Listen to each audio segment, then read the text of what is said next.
Buenas tardes, estimados estudiantes. Un placer para mí dirigirme a ustedes. Mi nombre es José Torres Espinosa, abogado penales y de la República del Ecuador. Y el día de hoy, lunes 14 de diciembre del 2020, exactamente a las 3:20 de la tarde, daremos inicio a esta nueva clase, esta nueva edición de este módulo de Derecho Penal, ¿no?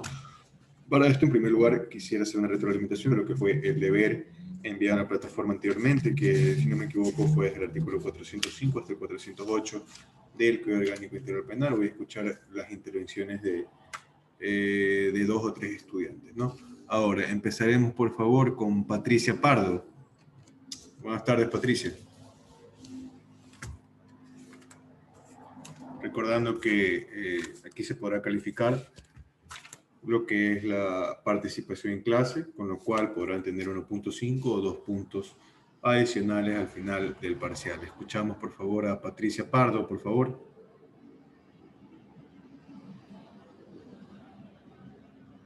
Bueno, proseguimos con Karina García.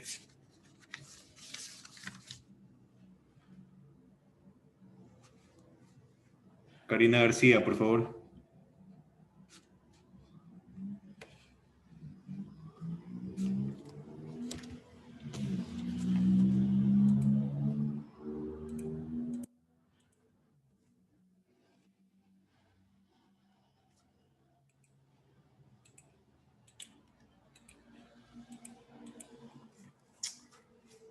Elizabeth Campi.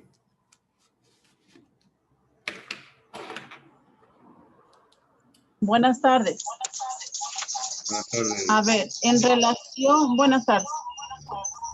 En relación al desarrollo de los artículos 405 al 408 del Código Orgánico Integral Penal, en el libro segundo que habla sobre el procedimiento, el título primero que tiene que ver con la jurisdicción y competencia, en el análisis de los artículos 405 al 408 que se mandó a realizar, el artículo 405 habla del Tribunal de Jurisdicción Competente, en donde se hace necesario especificar que la jurisdicción universal establece que los tribunales nacionales pueden investigar y procesar a una persona sospechosa de cometer un delito en cualquier lugar del mundo con independencia de la nacionalidad del acusado o de la víctima o en ausencia de todo vínculo con el Estado en el que llegue a ejercer dicho tribunal. La cuestión del tribunal competente o de la predeterminación legal del juez se encuentra estrechamente ligada a los derechos fundamentales. El artículo 406 habla acerca de la conexidad. Esta quiere decir que es la acumulación de dos demandas que, si bien no guardan una identidad completa de partes, objeto y causa, se hallan vinculadas entre sí por una relación tan estrecha que sería oportuno tramitarlas.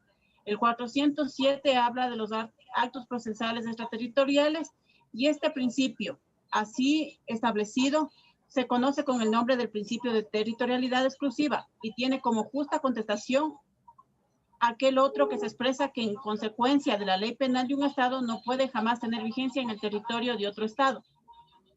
Por lo tanto, las normas penales, tanto sustantivas como objetivas, tienen plena vigencia espacial hasta el último rincón del país.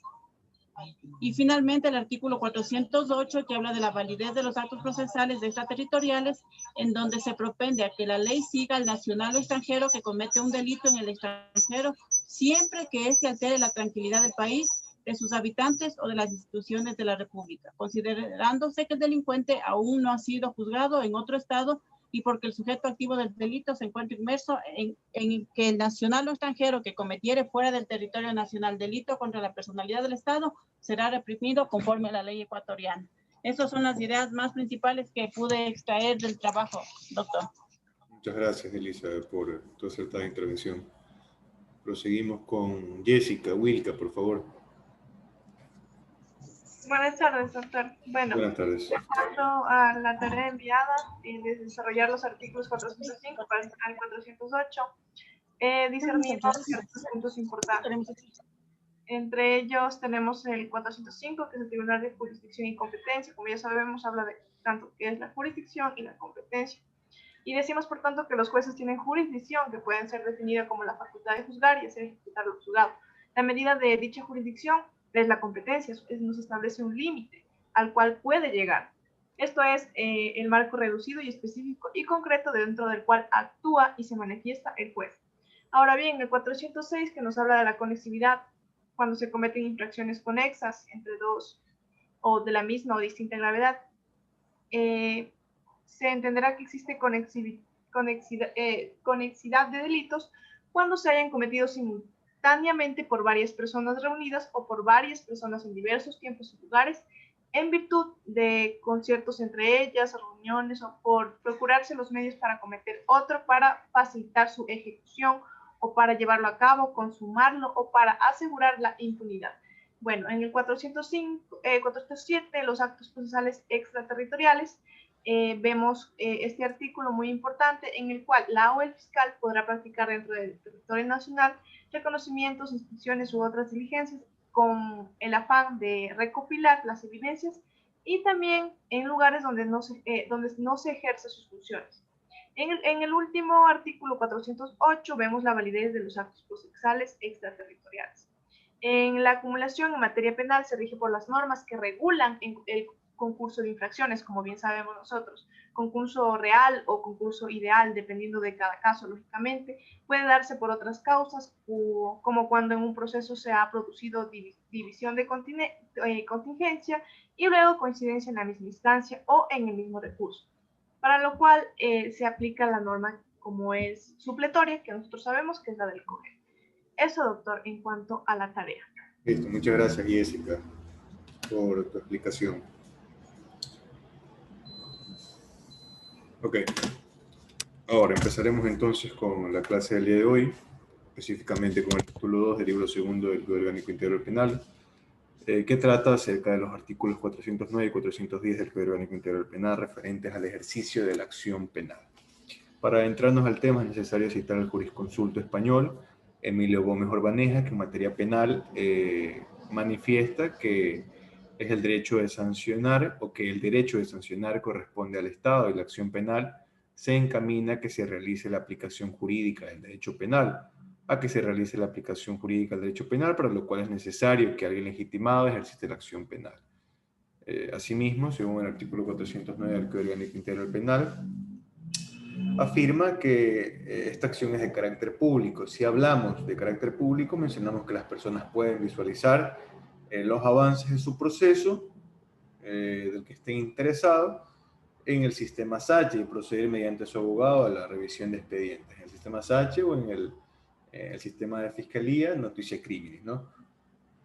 Y podrán acceder y tomar fotografías a la revisión de expedientes, tal cual he manifestado. Sin embargo, el abogado podrá tomar fotografías únicamente a las partes del proceso, más no a las etapas preprocesales. En este caso citamos a la investigación previa como etapa preprocesal, en la cual únicamente podrá revisar el expediente, más no podrá tomar fotografías. Recordando que en el artículo 180 del Código Orgánico Integral Penal se prohíbe expresamente la difusión de información de circulación restringida con pena privativa de libertad de 1 a 3 años.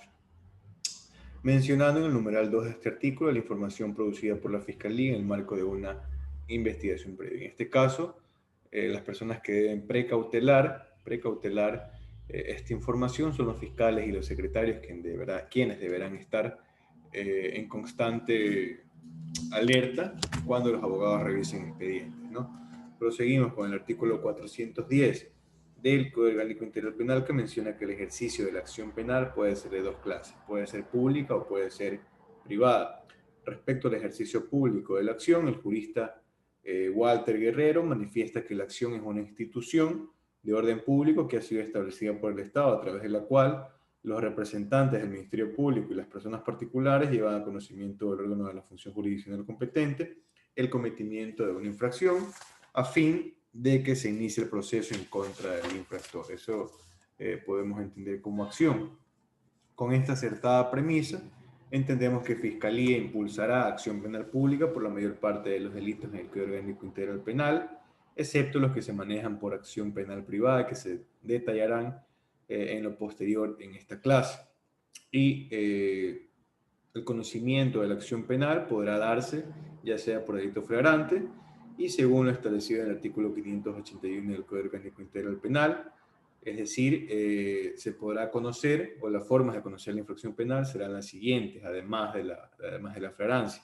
las providencias judiciales en primer lugar, es decir, autos y sentencias emitidos por jueces y tribunales. También se podrá conocer por informes de supervisión, los cuales son efectuados por órganos de control y deberán ser remitidos a Fiscalía, ¿no? Como por ejemplo, tenemos los delitos de peculado y enriquecimiento ilícito, en donde se constituye como un presupuesto de procedibilidad que exista un informe previo sobre indicios de responsabilidad penal emitido por la Contraloría General del Estado, ¿no? La última forma de hacer que Fiscalía conozca la infracción será por medio de la denuncia, ¿no? La misma que podrá ser escrita, es decir, redactada por un abogado patrocinador privado, u oral, es decir, que el afectado se acerque a unidades judiciales y narre el delito o contravención de la cual fue víctima al funcionario, ¿no? Al funcionario público. En este caso, el funcionario escuchará todo lo mencionado y va a encasillar todo lo que fueron las acciones dentro de un delito o dentro de una contravención, dependiendo de su criterio, ¿no? Y lo hará obviamente de oficio. Así que no será necesario en ningún momento que el afectado tenga ningún conocimiento acerca del derecho, ¿no? Ahora, respecto al ejercicio privado de la acción penal, corresponderá únicamente a la víctima mediante querella. Vamos a definir qué es la querella. La querella es el acto mediante el cual una persona comunica a un órgano judicial la existencia de unos hechos presuntamente delictivos, al tiempo que expresa su voluntad de mostrarse como parte en el proceso que solicita que se inicie, ¿no? A diferencia de la denuncia, la querella no será puesta en conocimiento de la policía ni pasará por la etapa de investigación previa, sino que más bien se interpondrá directamente al juzgado.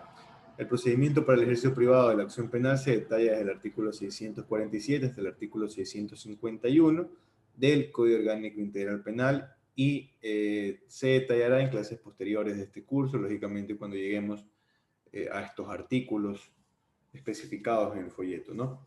Vale la pena recalcar que, acorde al artículo 415 del Código Orgánico Integral Penal, la presentación de la querella únicamente procederá en los siguientes delitos. En primer lugar, en la calumnia, establecida en el artículo 182 del Código Orgánico Integral Penal, también en la usurpación, establecida en el artículo 200, en el estupro, establecido en el artículo 167, y por último, en las lesiones que generen incapacidad hasta 30 días, con excepción de los casos de violencia contra la mujer o miembros del núcleo familiar. Es decir, se podrá presentar querellas en los casos de los numerales 1 y 2 del artículo 152 de la normativa penal acerca de las lesiones. Se podrá aplicar entonces, en virtud de estos numerales, aquellas lesiones que produzcan incapacidad de 4 a 8 días y de 9 a 30 días, ¿no? Para la presentación de la querella. Las lesiones que provoquen incapacidad menor a 4 días no aplicará, no se podrá aplicar la querella, ya que según el artículo 396, número 4 del COIR, fungen como contravenciones de cuarta clase, ¿no? Continuamos entonces con el artículo 411 del Código Orgánico Integral Penal, en el cual se menciona que Fiscalía tendrá la titularidad y podrá ejercer la acción penal pública cuando la investigación previa haya cuando la investigación previa haya reunido los elementos de convicción suficientes sobre la existencia de la infracción y de la responsabilidad de la persona procesada. Lado el fiscal podrá abstenerse, es decir, no proseguir por la vía penal y que el afectado busque otro medio legal para reclamar el derecho vulnerado, argumentando que el derecho penal es de última ratio, es decir, que solo se puede utilizar por el Estado como último recurso para proteger bienes jurídicos cuando otros órdenes jurídicos han resultado insuficientes, es decir, cuando no se pueden solicitar,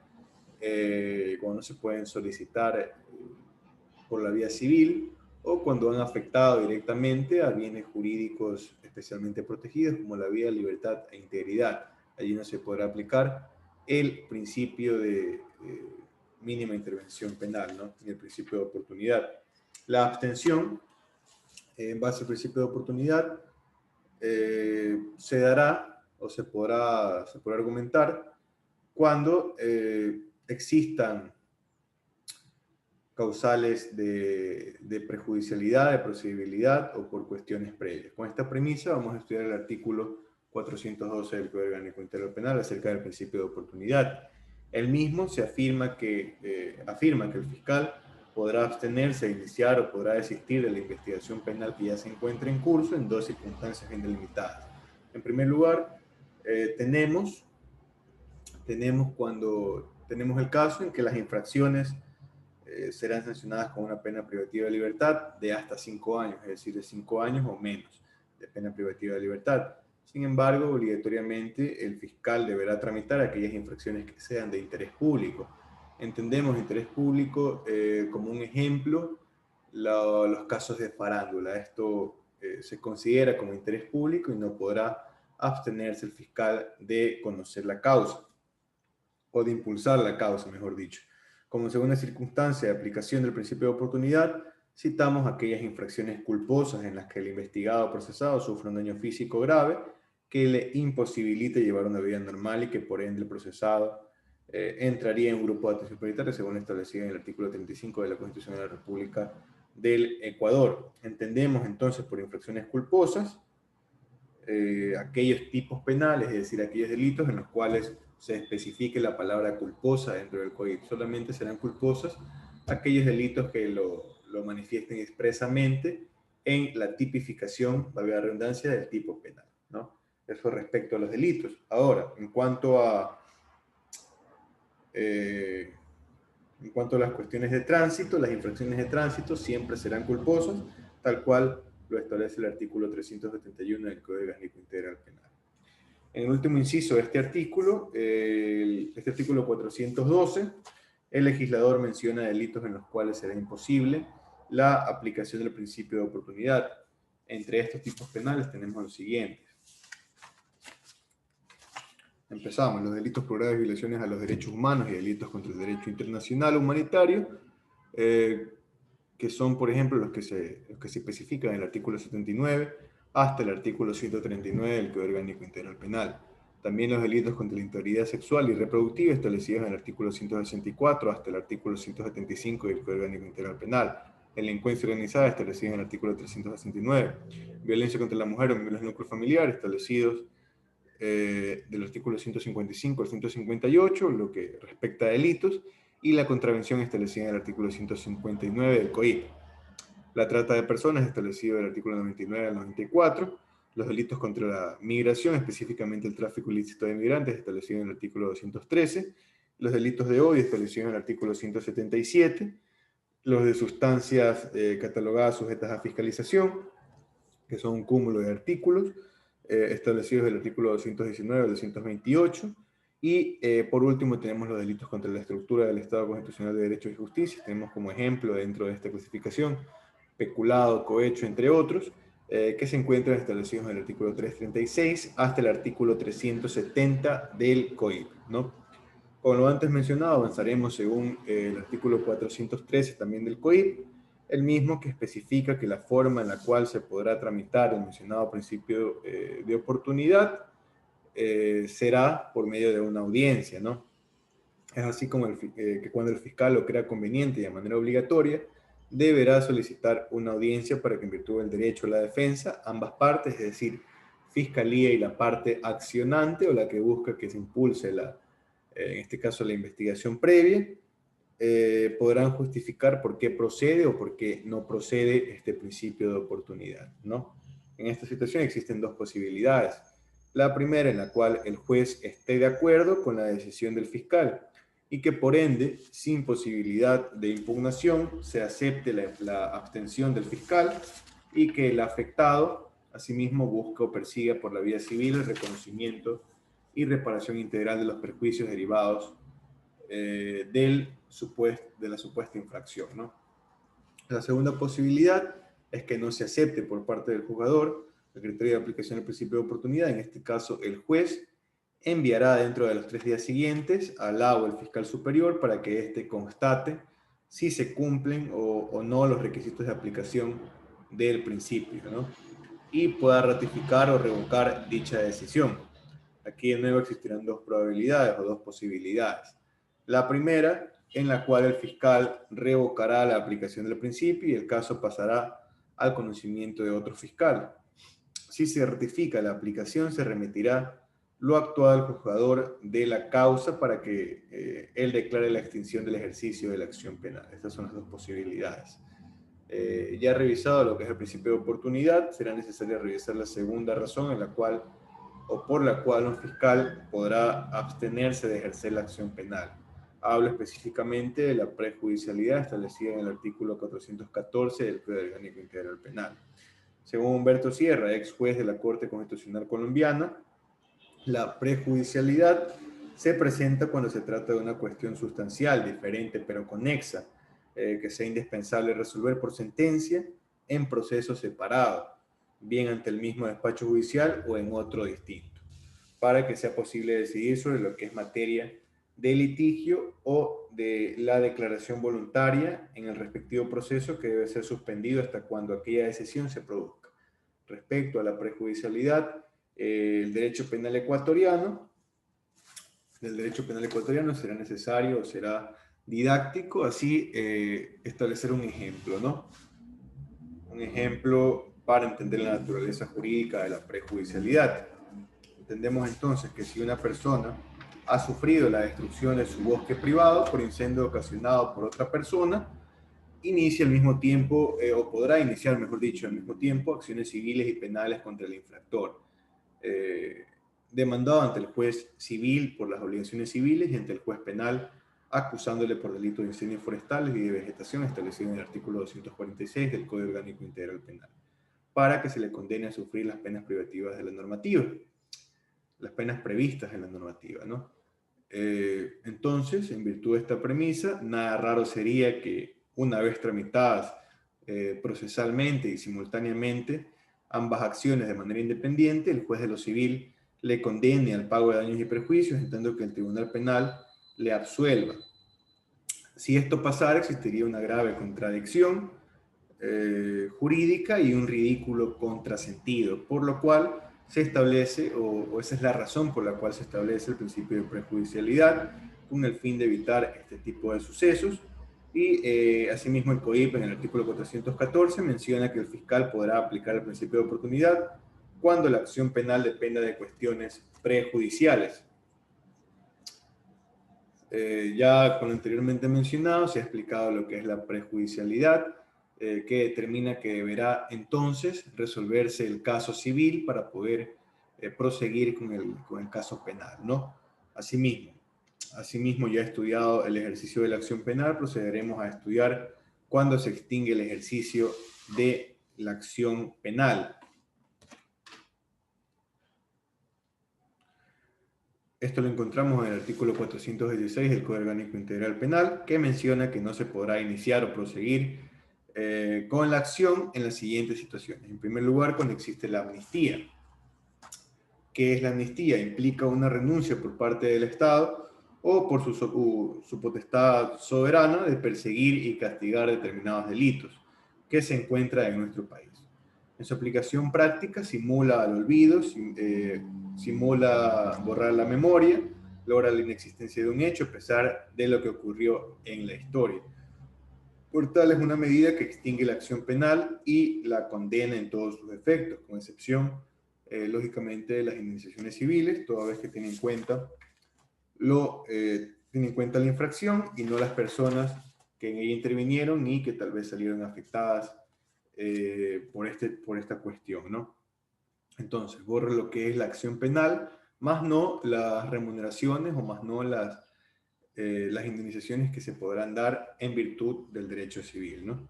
Según el artículo 120, numeral 13 de la Constitución de la República del Ecuador, el artículo 73 del Orgánico Integral Penal, la Asamblea Nacional tendrá la atribución de conceder amnistías por delitos políticos e indultos por motivos humanitarios, con el voto favorable de las 2/3 partes de sus integrantes. Entendemos por amnistía como borrar la memoria y hacer como que no existió una cuestión penal o un proceso penal, y respecto a indultos, entendemos que se existió existió, perdón, la acción penal, sin embargo, la misma fue perdonada, ¿no? No se consideran en los delitos contra la administración pública, lo que es la amnistía, delitos como son peculado, cohecho, concusión, entre otros establecidos en el artículo 278 hasta el 294 de la normativa penal, ni se aceptará tampoco genocidio, tortura, desaparición forzada, secuestro, homicidio por razones políticas o de conciencia. Como segunda circunstancia de extinción de ejercicio de la acción penal está el desistimiento de la acción penal en los casos o en los delitos de ejercicio privado en los cuales no interviene fiscalía. Es decir, una persona no podrá renunciar o no podrá desistir de una causa en los casos que interviene fiscalía en la mayoría de los delitos establecidos en el COIP. Sin embargo, sí podrá hacerlos en aquellos delitos que se empiecen con querella, como son, como ya les manifesté, calumnia, estupro, lesiones, entre otros, ¿no? Como tercera circunstancia, cuando se dé la utilización de mecanismos alternativos de solución de conflictos, es decir, cuando la parte afectada y la violadora de derechos lleguen a un acuerdo pecuniario, acorde al principio de mínima intervención penal, el juez, al inicio de la audiencia programada, deberá propiciar un espacio de conciliación y de diálogo en el caso de que las partes así lo requieran y puedan llegar, en este caso, a evitar que se cumpla la pena privativa de libertad y puedan beneficiarse ambas partes, ¿no? En virtud, en este caso, el violador de derechos podrá precautelarse su derecho a la libertad y en virtud de la persona afectada podrá recibir una sanción pecuniaria, ¿no? Como cuarta circunstancia está la muerte de la persona procesada. Y como quinta circunstancia está la prescripción en base a las reglas establecidas en el artículo 417 del Código Orgánico Integral Penal. Estas reglas acerca de la prescripción las vamos a estudiar en las horas asincrónicas, en los deberes que se van a realizar para la próxima clase. Dicho deber ya se encuentra subido en la plataforma Enmodo y podrá entregarse hasta el miércoles 16 de diciembre a las 12 de la noche. Eso ha sido la clase por el día de hoy. Un placer para mí dirigirme hacia ustedes y desearles asimismo un feliz inicio de semana. Muchas gracias. Gracias, doctor. Gracias, muy amable.